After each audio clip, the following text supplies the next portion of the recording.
is Radio Prague International, coming to you from the Czech capital.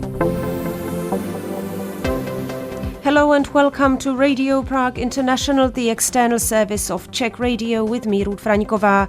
Coming up in today's program, Crystal Valley Week gets underway this week, turning Liberec into a showcase for Bohemian glass. Horseback archery is slowly gaining ground in Czechia, and we talk to chef and food writer Evie Harbury about Czech food and her cookbook, My Bohemian Kitchen. All that coming up, but first, here is the news.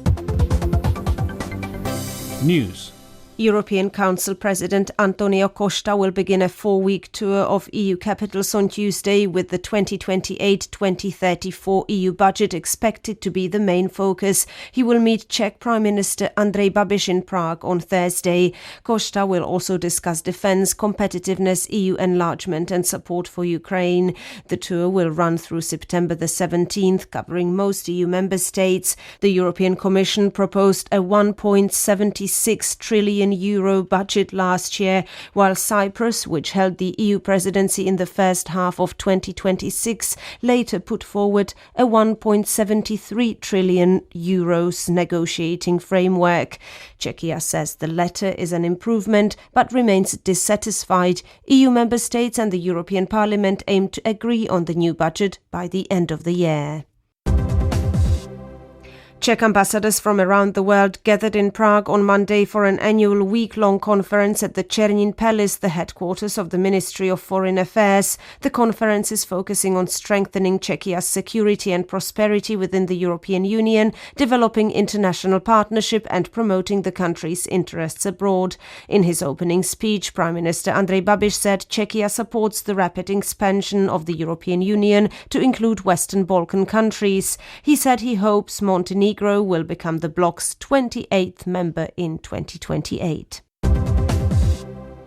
Czech Army's Viper helicopters are back on standby in Poland, the Defence Ministry said on Monday.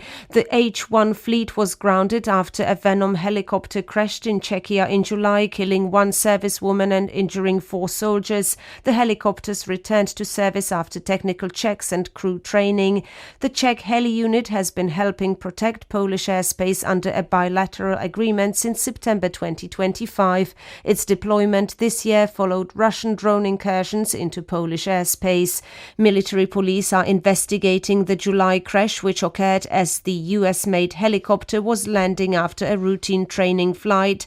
A Defence Ministry commission is also investigating the accident. An album of Bohuslav Martinů's string quartets number 2, 3, 5 and 7, performed by the Pavel Haas Quartet, has been shortlisted for the 2026 Gramophone Awards. It is one of 6 recordings shortlisted in the chamber music category among 66 recordings across 11 categories. The Pavel Haas Quartet has already won 5 Gramophone Awards, including Recording of the Year in 2011 for its recording of Dvořák's string quartet number 12 and 13. The winners will be announced in London on the 7th of October. Czech tennis player Linda Nosková has risen to 6th in the women's singles world rankings, the highest placing in her career. The 21-year-old Wimbledon champion is 1 rung above her compatriot Karolína Muchová.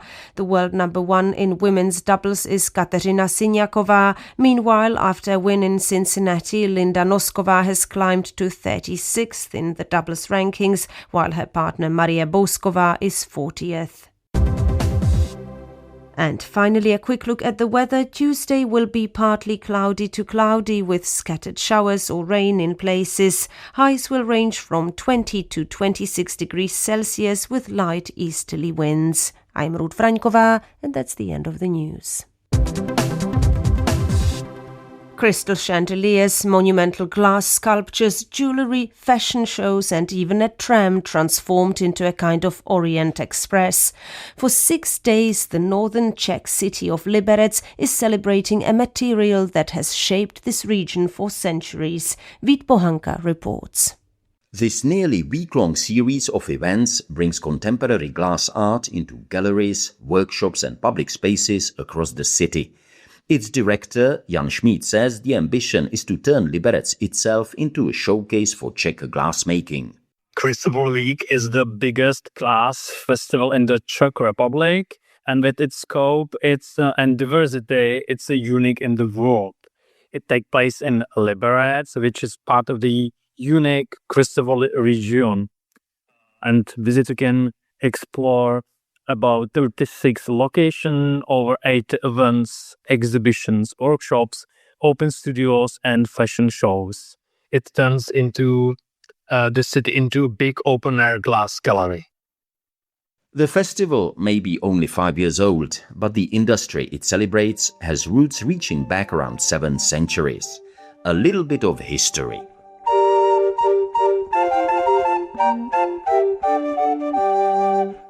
Glassmaking developed in the mountainous regions of northern Bohemia, partly because early glassmakers found here exactly what they needed. The extensive forests supplied wood to heat their furnaces and potash for the glass itself, while streams provided water power for grinding and polishing.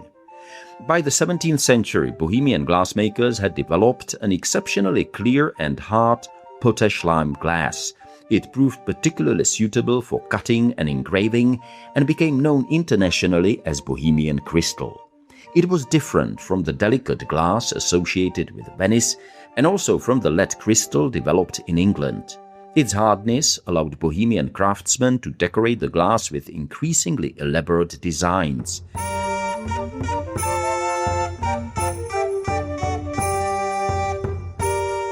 By the first half of the 18th century, Bohemia had become one of the world's leading exporters of decorative glass. And much of that success was concentrated precisely here in the north. Nový Bor and Kamenický Čenov became famous for glassmaking, cutting and chandeliers. Jablonec nad Nisou developed another specialty: glass beads, imitation gemstones and costume jewelry that were exported around the world. The industry survived industrialization, 2 world wars, the expulsion of much of the region's German-speaking population after 1945, communist nationalization, and another economic transformation after 1989. Today, traditional glassworks coexist with small studios, art schools, and international successful Czech design companies. Crystal Valley Week now tries to bring those different strands together and increasingly to connect them with glassmaking and artistic traditions far beyond the Czech Republic. It's hard to say what's the highlight actually, but this year the theme is connecting cultures, and the international dimension is quite amazing. We have wonderful guests from the Panara tribe in Brazil. We show unique project like collaboration between a branch artist and Preciosa Ornella as a part of the crystal boxes installation in public spaces in Liberec. We also feature the exhibition Welcome to the Exhibition by world-famous artists Pavlína Šambalová and Vladimír Klein, which connects Czech and Japanese culture. We present the Bohemian Africa exhibition featuring works by Czech glassmakers, showing journey from student workshop into to international collaboration with artists from Kenya. Visitors can also ride our Crystal Valley Express tram, which is inspired by the Orient Express. The international connections are in some ways nothing new. For centuries, northern Bohemian glass was made locally but traveled globally to royal courts, wealthy households, and eventually mass markets across Europe and much further afield. But the festival also reflects how the meaning of Czech glass has changed. What was once primarily a craft and later a major export industry is today also closely associated with contemporary art and design. And crucially, this is not simply a heritage industry preserved for tourists. Glass is still blown, cut, engraved and transformed into jewelry here. The wider Crystal Valley brings together more than 100 glassworks, studios, museums, schools and jewelry makers across the Liberec region. The survival of those skills has now received international recognition. In 2023, traditional handmade glass production, including Czech glassmaking, was inscribed on UNESCO's representative list of the intangible cultural heritage of humanity. While Crystal Valley Week concentrates the spectacle into 6 days in Liberec, Jan Schmid says the festival should also serve as an invitation to discover the region where the glass actually comes from. Cristobal is the unique region with a strong glass and jeweler tradition that is still very much alive. So you can admire it during the festival, but also all year round. The festival started 5 years ago, and over the years it has grown into I think a fantastic international event. So today it connects local masters with global cultures and top designers. So, the Crystal Valley Week is a reminder that in northern Bohemia glassmaking is not simply a celebrated part of the past, but a centuries-old tradition that continues to evolve. Vít Pohanka with that report. Horseback archery is slowly finding its place in the Czech Republic thanks to enthusiasts like Oldřich Pítra. He organizes international workshops and runs his own club in the hope that this still relatively fringe sport could one day make it to the Olympic Games. Daniela Lazarová has the details. Horseback archery, or mounted archery as it is also known, has seen a resurgence in the world in the last decade or two, but in the Czech Republic it is still restricted to a circle of die-hard enthusiasts. It is practiced actively by several dozen people who train within the Equestrian Archery Czech Republic, a club founded in 2022 to support the sport, or the Czech Horse Archers Club, founded more recently by Oldřich Pítra. Pítra took up horseback archery several years ago. He bought his first bow during a visit to Hungary, and since he already owned a horse at the time, he began practicing shooting from horseback on his own land. He gradually started attending training camps, mainly in Poland and Hungary, and in the spring of this year completed a level 3 coaching course at the Nemeti Academy, studying with Krzysztof Nemeti. He explains what attracted him to the sport. The sport is beautiful. By combining the two disciplines, you actually create something unique. You need to find a moment of absolute balance and stability for the shot. When you are on the ground, you have plenty of time to find it. But on horseback, you and the horse must be in perfect sync, and you have to find, in dynamic movement, that split second of absolute composure and control for the shot. As he gained experience with this unusual sport, he wanted to pass it on to others in this country. He founded the Czech Horse Archers Sports Club, whose main aim, he says, is to bring the sport to a wider audience. We are called Czech Horse Archers, and the aim of the club is to spread awareness of this beautiful sport among more people. In the Czech Republic, the community of mounted archers is still small, but I believe it will grow as it has elsewhere. This year, a nomination was even submitted for the 2032 Olympic Games in Australia. But there is one big hurdle to it succeeding, because a certain number of active competitors are needed around the world for the nomination to be able to happen at all. One big advantage in horseback archery, according to Pítra, is that archers can travel around the world to attend competitions without having to bring their own horse. At many international events, riders can rent or borrow a horse directly at the venue. Oldřich Pítra now organizes workshops in Hradec, southern Bohemia, for both Czechs and foreign participants, in the hope that they will gradually become competitors who will represent horseback archery at events both in the Czech Republic and abroad. Steps 1, 2, 3, 4, 5, and shoot. Daniela Lazarová reporting. Just a reminder that you are listening to Radio Prague International, the external service of Czech Radio, where it's now time for today's main feature.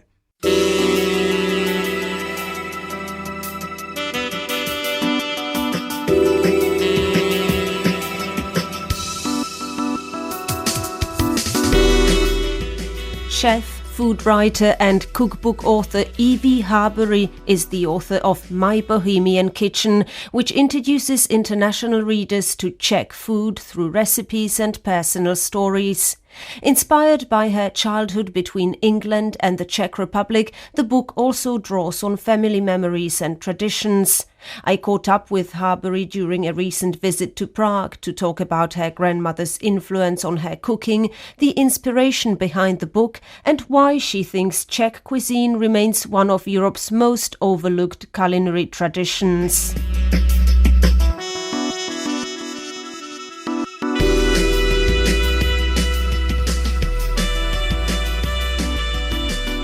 You have just come over from England. What was the first Czech meal you had when you got here? Oh, that's a good question. I think it was Zizek. It was a fried chicken schnitzel with potato salad, which is one of my favourites and one of the classics.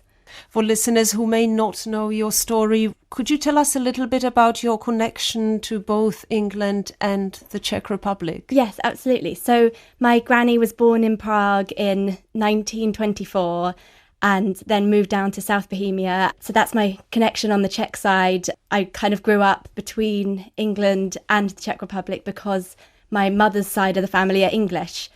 And so I spent my childhood basically living between the two. I went to school in England and most of my life was there. And then we spent the summers and the winters here, basically. Any school holidays we had, we were in the Czech Republic. Your book is called My Bohemian Kitchen rather than My Czech Kitchen.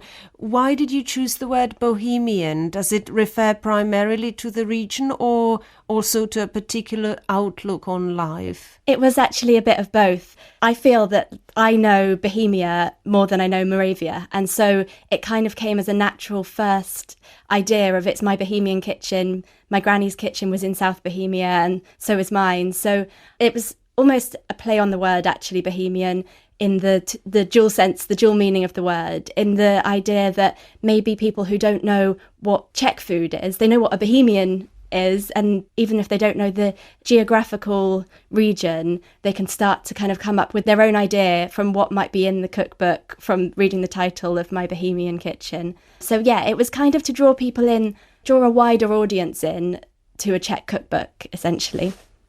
You have already mentioned your grandmother, and she really is a very important presence in the book.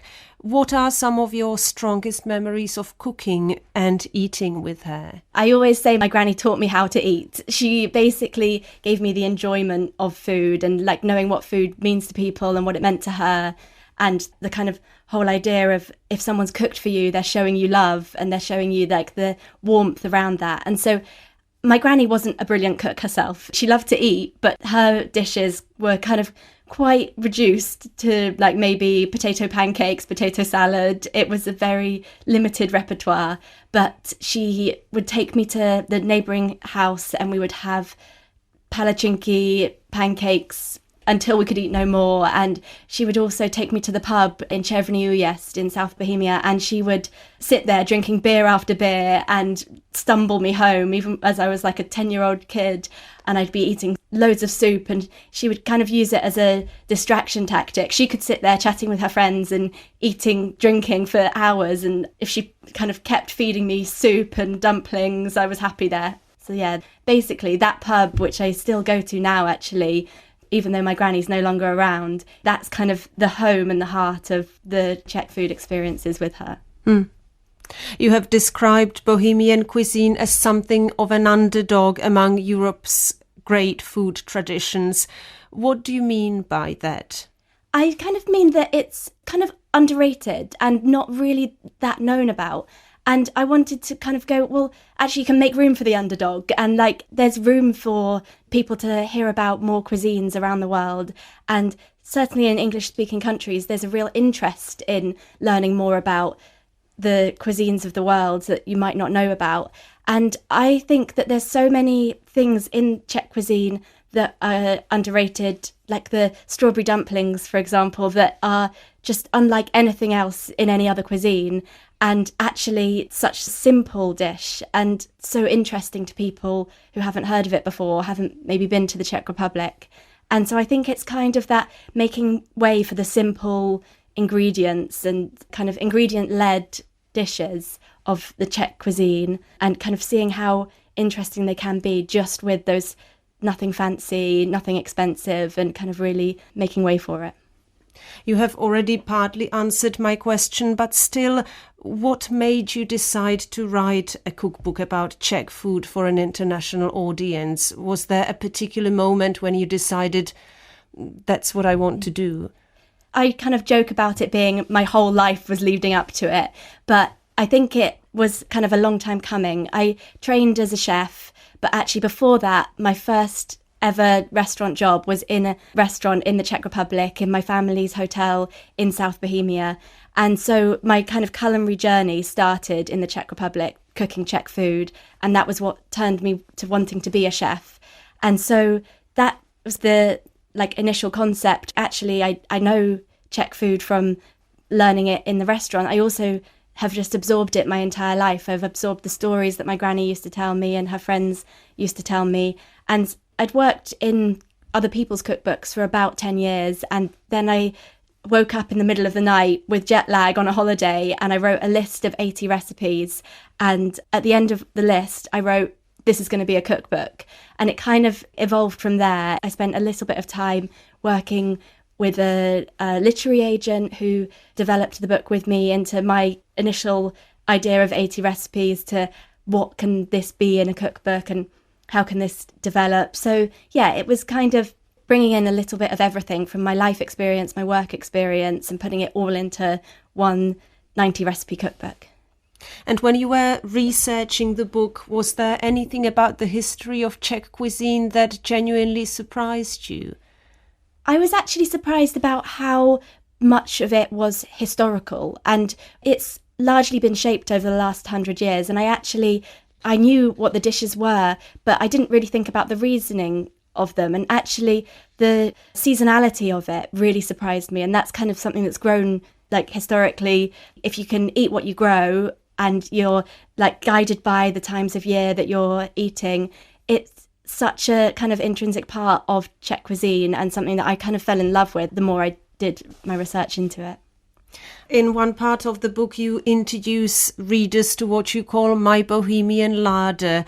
If you had to choose a few quintessential ingredients that every Czech kitchen should have, what would they be? Oh, that's a hard one to limit it down. But I would say marjoram would be my number one dried herb in the kitchen. If I'm going for my stocked larder, I think it's such an amazing ingredient, and it's not used in England that much, and you actually can't get it that easily. And so I think that's very underrated, but a brilliant herb. And I think yeast, dried yeast in my cupboard, although you have to keep restocking it if you don't use it enough so it doesn't go out of date, it is such a brilliant staple to have in there. And apart from that, I'd say my favourite fridge ingredient or my favourite fresh one would be chanterelle mushrooms, which I just think you can put them anywhere within savoury cuisine and they're enjoyable. And is there one dish that you feel best captures the essence of Czech cuisine? Oh, I think for me it might be strawberry dumplings.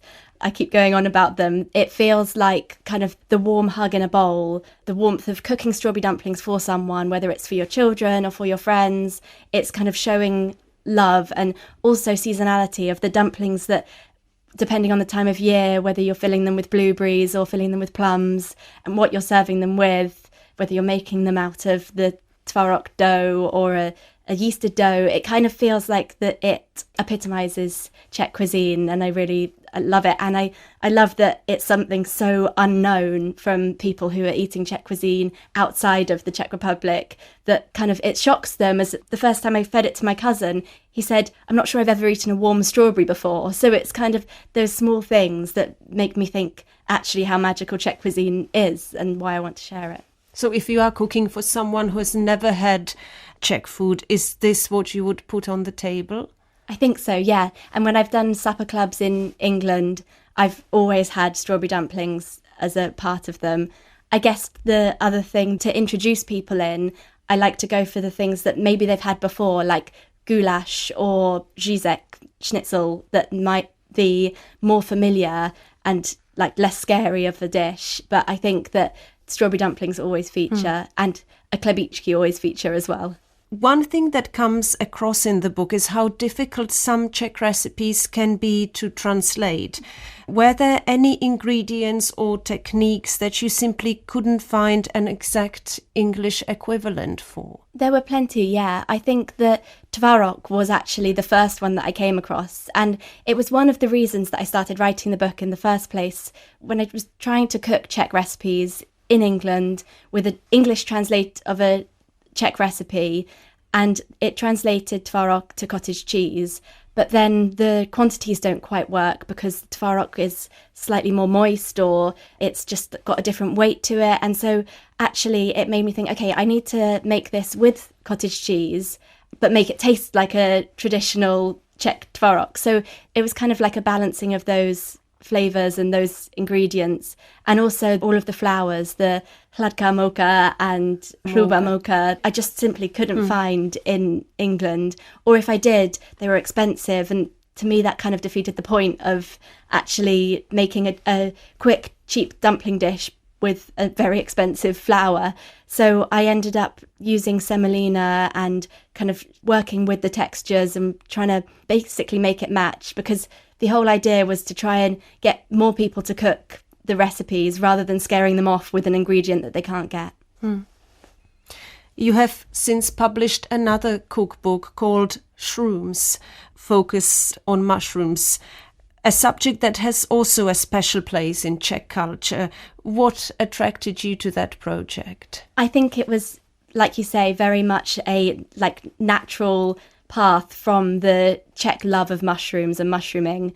And so when I was approached by a publisher to write this cookbook about shrooms, it felt like a no-brainer, really. But it was basically because I had done so much research into mushrooms for my Bohemian kitchen, and I'd really spent my whole life with my granny looking through her mushroom books. Before I even spoke Czech, I would read through this book that she had, and I'd learnt the jedovatý and jedli, and that was all part of my very early Czech vocabulary before I knew how to say hello, I think. And so I felt like it was very much part of me. Although it's not a Czech-based cookbook, there is a collider recipe in there. I had to make sure that I put something Czech in there. And even my Bohemian kitchen has mushrooms on the cover. It kind of felt like actually the two go hand in hand. Finally, after my Bohemian kitchen and shrooms, do you feel there are still more Czech food stories waiting to be discovered? Definitely. I would love to keep diving into the world of Czech cuisine. I think that maybe something that I wasn't able to cover enough with my Bohemian kitchen was the bakery, the wonderful world of Czech bakes, because I was so limited to the amount of bakes I could fit in, and the Czech bakes are never ending.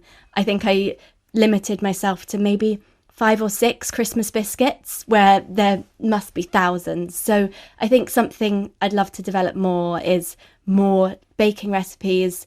And the baking from Czech Republic is known the whole of Europe wide. And I kind of want to take that into America and take it into New Zealand, Australia, England, and introduce that. Evie Harbury, thank you very much for coming. Thank you. It's been nice to be here.